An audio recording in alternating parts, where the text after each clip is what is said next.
विधानसभा चुनाव के नज़दीक आते ही अब यहाँ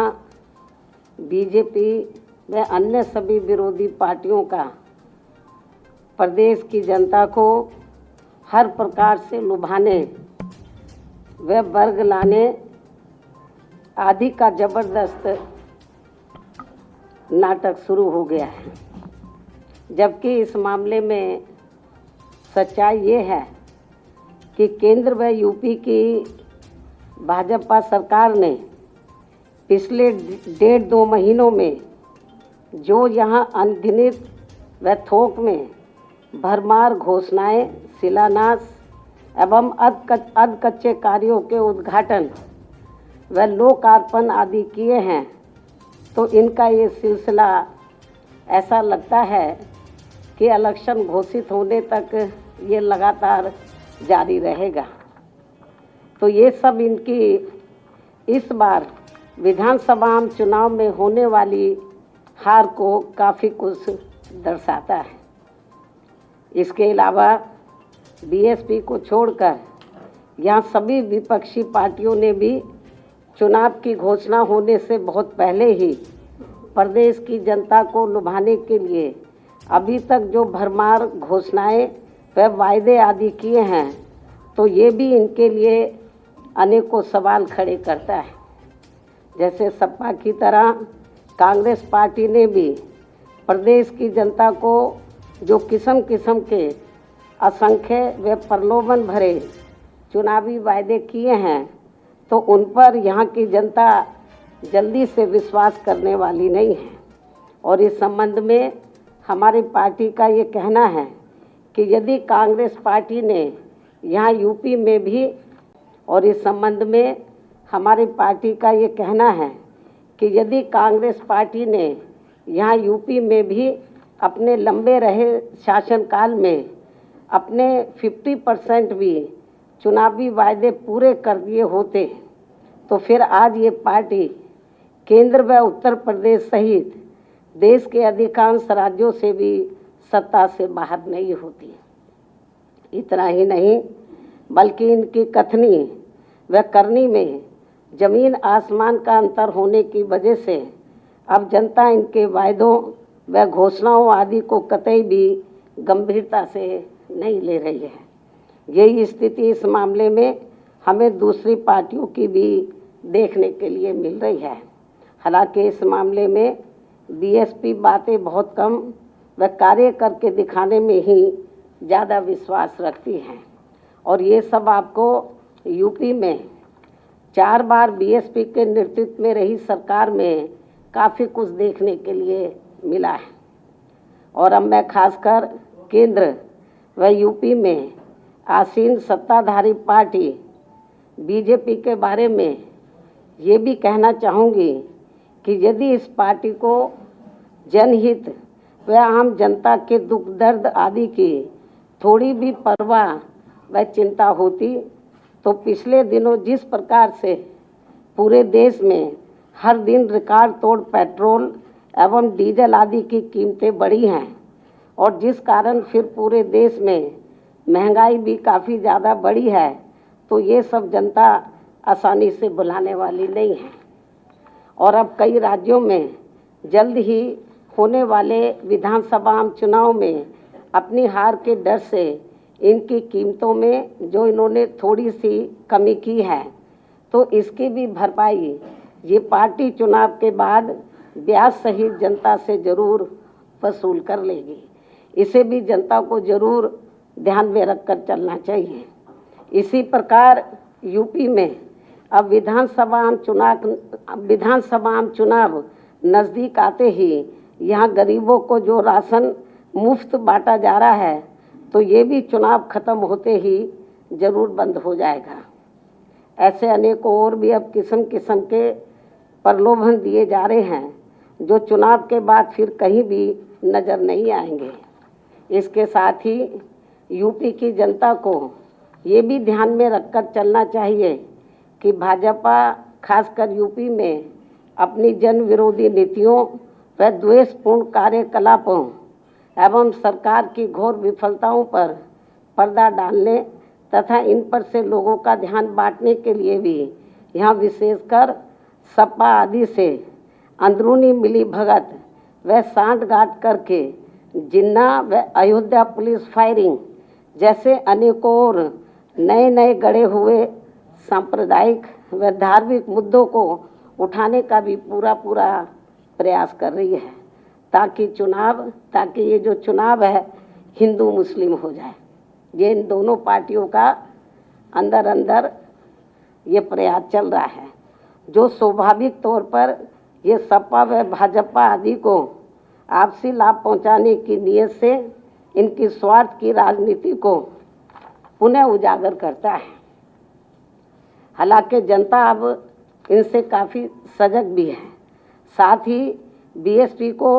ये पूरी उम्मीद भी है कि अब प्रदेश की जनता इनके इस प्रकार के किसी भी षड्यंत्र का शिकार होने वाली नहीं है। वैसे ये बात भी सर्वविदित है कि सपा व भाजपा की राजनीति हमेशा एक दूसरे के पोषक व पूरक रही है और इन दोनों पार्टियों की सोच जातिवादी एवं सांप्रदायिक होने के कारण इनका अस्तित्व एक दूसरे पर ही आधारित रहा है। इसी कारण जब सपा सत्ता में होती है तो भाजपा मजबूत होती है और जब बीएसपी सत्ता में रहती है तो भाजपा कमज़ोर होती है। ये भी सोचने की बात है। इतना ही नहीं बल्कि प्रदेश में कुछ ही समय के बाद होने वाले विधानसभा चुनाव से पहले यहाँ भाजपा द्वारा विधानसभा की 403 सीटों में से 300 व सपा द्वारा 400 सीटें जीतने की जो बात कही जा रही है, तो ऐसे में इनका ये दावा इतना अधिक बचकाना व हवाई है कि इनकी इच्छा पूर्ति के लिए फिर तो यहाँ विधानसभा की सीटों की संख्या बढ़ाकर चुनाव आयोग को लगभग 1000 ही कर देनी चाहिए। खैर, चुनावी दावों व वादों पर यहाँ अपने देश में ना तो कोई टैक्स लगता है और ना ही उसके लिए किसी खास निष्ठा व ईमानदारी की ज़रूरत ही होती है। इसलिए आने वाले वक्त में पूरी तरह से स्वतंत्र व निष्पक्ष चुनाव ही ये बताएगा कि किसमें कितना है दम। इसके साथ ही यहाँ मैं ये भी याद दिलाना चाहती हूँ कि कोरोना काल में कोरोना पीड़ितों व बाढ़ के समय में बाढ़ पीड़ितों आदि की भी मदद करने के मामले में बीएसपी ने हमेशा सबसे पहले इसकी पहल की है और यहाँ हमारे लोगों ने अपने अपने आर्थिक सामर्थ्य के हिसाब से बिना ढिंढोरा पीटे हुए यहाँ अति गरीबों व ज़रूरतमंदों आदि की लगातार मदद की है। वैसे भी हमारी पार्टी की अपनी सीमाएं हैं, क्योंकि बीएसपी अभी ना तो सरकार में है और ना ही दूसरी पार्टियों की तरह पूंजीपतियों व धन्ना सेठों आदि के धन बल पर चलने वाली पार्टी है। जिनसे भी ये सरकारें इनका राष्ट्र धर्म नहीं निभा पाई हैं तथा वे आपदा में भी अवसर प्राप्त करके अपनी तिजोरी को ही अधिक भरते रहे हैं। ऐसी पार्टी व सरकारों से क्या जनता उनसे इसका हिसाब किताब नहीं करेगी? यानी कि ज़रूर करेगी। इसी प्रकार केवल आम जनता ही नहीं बल्कि देश की अर्थव्यवस्था की रीढ़ अर्थात संपूर्ण किसान समाज भी केंद्र सरकार की अहंकारी, वादा खिलाफी एवं निरंकुश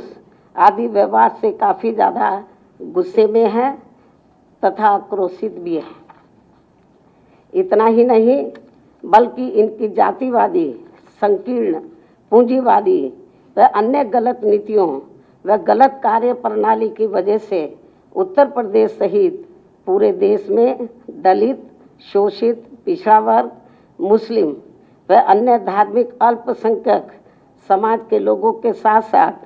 सर्व समाज में से खासकर गरीब, मजदूर, बेरोजगार, छोटे व्यापारी, कर्मचारी एवं अन्य मेहनतकश लोग भी अपनी विभिन्न समस्याओं को लेकर काफ़ी ज़्यादा दुखी